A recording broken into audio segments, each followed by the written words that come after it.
What's good, people? This is KM.Little right here. I ain't gonna lie, Diddy might be cooked. I did watch a little bit of this video now. I did watch a little bit.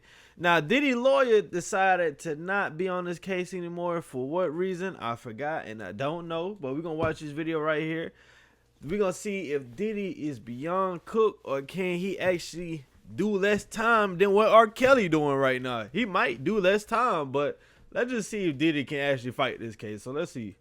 Now, Diddy might actually be more cooked than we thought. One of his own lawyers just dropped out of his legal team, filing a motion to withdraw from the case. And his reason? He straight up said, "Under no circumstances can I continue." Honestly, that's a wild statement from someone who's supposed to defend you in court. Diddy's entire empire is crumbling in real time, and his latest development just adds another L to a growing list of career-ending losses. For the last year and a half, P. Diddy has been one of the most talked about celebrities in media, and for all the wrong reasons. The man went from being a hip-hop mogul to being labeled as the ringleader of a criminal enterprise. Like most of y'all know, Diddy is in some deep shit. He got arrested back in September and is being claimed that he was running an operation designed to satisfy his need for sexual gratification. And it gets even darker. He's been accused of using violence, intimidation, and fear tactics to keep victims quiet. If convicted on all charges, we're talking life in prison. It's crazy to see how this entire situation has unfolded, because how do you go from being one of the most powerful men in the industry to having your own legal team abandon you? Yesterday, news broke that Anthony Ricco, a high-profile criminal defense attorney, filed a motion to withdraw from Diddy's case. In court documents, he made it very clear he cannot continue. Now think about it for a second. This is a lawyer whose entire job is to represent people in criminal cases. So people who have the worst reputation imaginable. Yet he even said, "Nah, I can't do this one though, okay?" Now there's actually a logical reason why he decided to drop out. So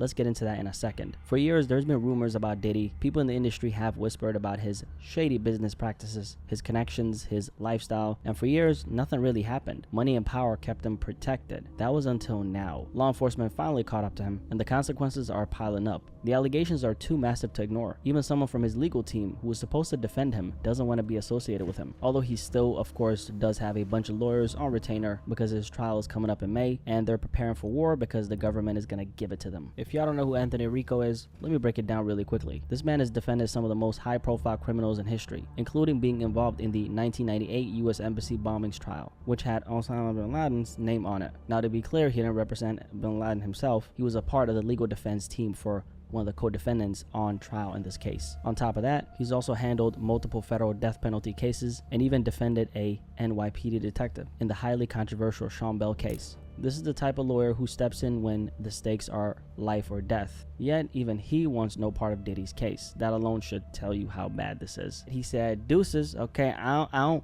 want to be a part of what y'all got going on over here, okay?" Now, on a more serious note, why exactly did Anthony Ricco drop out of Diddy's case? Because, this wasn't just some random exit. It actually turns out that there is a major power struggle inside Diddy's legal team. Ricco and, the lead attorney, Mark Agnifilo, they have been butting heads for months over how to handle the sex trafficking charges in court. While the lead attorney, Agnifilo, has been publicly denying the allegations, Ricco had a different approach in mind, but he wasn't given the control needed to execute it. From what we know, Anthony Ricco had two major concerns. The first one is the lead attorney's legal approach has been to outright deny the trafficking charges, claiming that Diddy's so-called freak-offs were consensual encounters between adults. Ricco, on the other hand, had a different legal strategy in mind, but he wasn't able to push it forward. I don't know exactly what his strategy was going to be, but in the end, he's an experienced lawyer, so I'm sure he had an angle for how it was going to benefit Diddy's bottom line, right? And then That's the problem, though, right? Because I remember in the Tory's case. If you remember in the Tory's case, I think there was somebody else that was representing Tory, but then they also represented either Meg or either Rock Nation. So she had some type of ties to Rock Nation, but she wanted to take it another way. Basically, how Tory's legal team took it, as in he wasn't a shooter, and they were trying to say like, maybe the other girl was the shooter. And that's the way that they was going. And the other lawyer that he had before was like, I don't want to take it that route. I want to take it another route. And she decided to lead the case. So it seemed like this is kind of like more common than what me or you think it is. You know what I'm saying?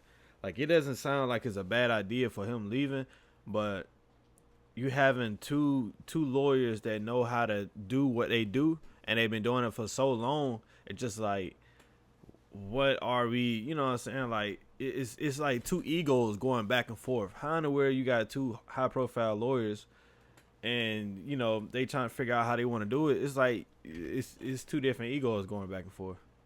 So disagreed on when to actually go to trial. So Anthony Rico strongly believed that they wouldn't be ready for the scheduled May 5th trial date and wanted to ask for more time, but his co-counsel refused to delay, right? And then on top of that, Rico wasn't even able to speak to Diddy directly, which is kind of weird because he's representing him, right? And then apparently they kept on blocking him from that access, and at that point he decided that he couldn't properly defend Diddy, so you know, he walked away from the case for that reason. So now Diddy's team is down one high profile criminal defense attorney at a time when he needs all the legal firepower he can get. And when a lawyer with this much experience walks away from your case, that's never a good sign, okay? Now there are some other rumors, if you will, that the reason why he walked away was because he couldn't deal with the crimes of Diddy. Did Diddy eat people? I've never heard of a lawyer turning that kind of high profile case down. What the hell did that man do? Now that tweet right there had over 300,000 likes on Twitter, so a lot of people are obviously paying attention to the story and they're obviously very confused, okay? Like, how the hell do you walk away from a case that's this high profile? Especially since lawyers are some of the biggest capitalists out there, okay? They want that money. Ain't you trying to get paid? I think this Diddy trial actually has the potential to be one of the biggest trials in entertainment history. And there's a couple reasons why I say that. First of all, Alright, so my opinion about this, I really think that Diddy was probably leaning more into the other dude more than Anthony Rico. I think he was trying to take more the okay, this is consensual, these people are consensual, and Anthony Rico was probably being like, these people probably just want money, whatever. He probably tried to take it another route, but Diddy was probably being like, more, this is consensual. This wasn't no, you know, held over somebody's head. It wasn't no scamming. It wasn't no blackmail, no none of that. So it seemed like Diddy was trying to take the other route more than Anthony Rico.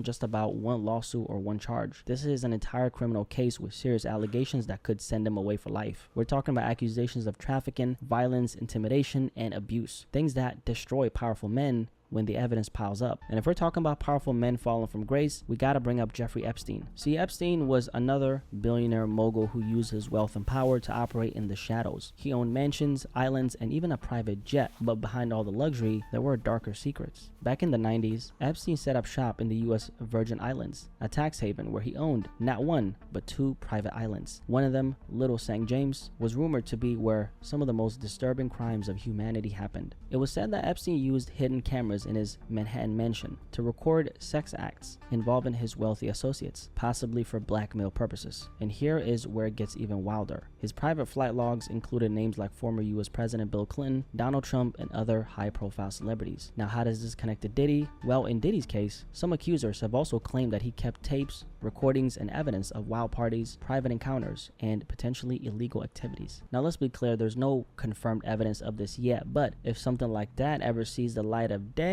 if these types of tapes or recordings ever leak, yeah, Diddy might actually be finished for real, along with a lot of his famous friends. Now, there have been a lot of conspiracies about these tapes, people speculating that other celebrities might be on them and that they were secretly recorded or that they contain some wild, incriminating stuff. But let's stick to what actually is confirmed. According to Diddy's legal team, prosecutors do have 9 tapes that were provided to them by victim 1, but these tapes were not seized in the raids on Diddy's properties. Instead, victim 1 had them in their possession and turned them over as part of the government's criminal investigation. Now, here's what Diddy's lawyers are saying. They claim these videos prove his innocence and show fully consenting adults in long-term relationships. The defense wants electronic copies of these tapes, but so far they can only watch them in the presence of a government representative and aren't allowed to keep them. And perhaps most importantly, they're flat out denying the conspiracies. They claim that the tapes do not show any secret cameras, orgies, other celebrities, underground tunnels, minors, or anything involving coercion or violence. Now, obviously, that's their side of the story. Whether or not these tapes actually helped Diddy's case or hurt him is something we're gonna find out in due time. But what we know is that these recordings actually do exist, and they're gonna play a role in this trial right here. Now, here's something interesting. Diddy's claiming racism, saying that the feds are only going after him because he's a successful black man. His lawyers are trying to get one charge dismissed, the Mann Act, which accuses him of transporting people for prostitution. Diddy's argument, he says the Mann Act has a racist history and was used to take down Chuck Berry and Jack Johnson, two successful black men. His lawyers claim that no white person has ever been prosecuted under this law for hiring male escorts, and that Diddy is being selectively prosecuted. For context, the Mann Act was created in 1910 to stop sex trafficking. Now, does Diddy's argument hold weight? Well, the feds aren't just accusing Diddy of hiring escorts. They're saying it was part of a bigger criminal operation. So this could either be a real legal defense or just Diddy trying to change the narrative. Either way, he's fighting back hard, and this case is getting crazier by the day. Now, something I've been wondering is, will this case actually expose anything, like something bigger in Hollywood? Because there's been a lot of speculation about whether this situation could lead to bigger names being pulled in. Now, let's be clear,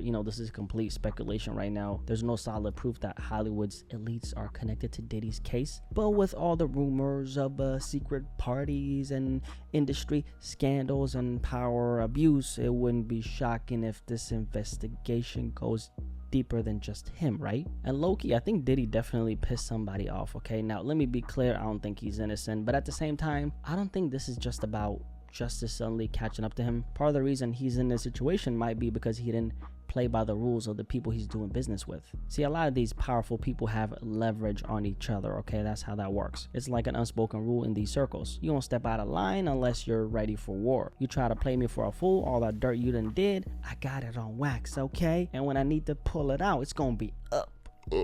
That's how that works. And it's not just about money or status. It's about secrets, alliances, and control. When you're in that world, everybody knows something about everybody, okay? And that's why some people, stay protected for decades while others get thrown under the bus the second they stop playing by the rules. For Diddy, he's been, moving janky, for decades, right? And somehow nothing really ever stuck. There has, of course, been whispers, lawsuits, and rumors, but he always managed to walk around untouched and shit. But now everything is coming down on him all at once. Raids on his properties in multiple states, federal charges with serious prison time, his own lawyer quitting, saying he can't effectively defend this nigga right here, major brands and business partners dropping him overnight. It's like the floodgates opened overnight, and Diddy went from being one of the most powerful men in hip-hop history to a walking target. Why now? Right, that's the question. We've seen this before though. When powerful people step out of line, they tend to get humbled really quick. And whether that's what's happening with Diddy right now, I don't really know. I mean, that's up for debate, right? But one thing's clear, this isn't just about allegations anymore. There's a bigger power shift happening, and Diddy is at the center of it. You ask me, Diddy is definitely beyond cooked though, and it's gonna take a miracle for him to get out of this one, and even a miracle might not come through, I'll be honest with you. What do you guys think about this topic though? If you made it this far, drop a like on this.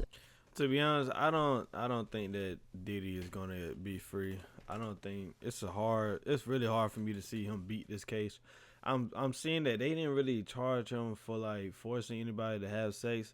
So it seemed like they didn't find anything wrong. It don't seem like there's anything wrong with Diddy, what he did. It seemed like the only thing they can really catch him with is just him just bringing prostitutes across the state, and Diddy probably most likely did that. But just think about how many rappers you put a girl come on a tour bus and then she come across the state and she having sex. You can be you fly a girl out, or a girl come from a different state and then y'all have sex, and then she just say you did something with her and you forced her. You can get charged with sex trafficking or something like that. So it's just man, it's like they trying to charge him with the most easiest thing that they can get him. I mean, I'm not taking up for him, but it's just with all of these charges that they be bringing up against people like Lil Durk, Diddy, who else they got?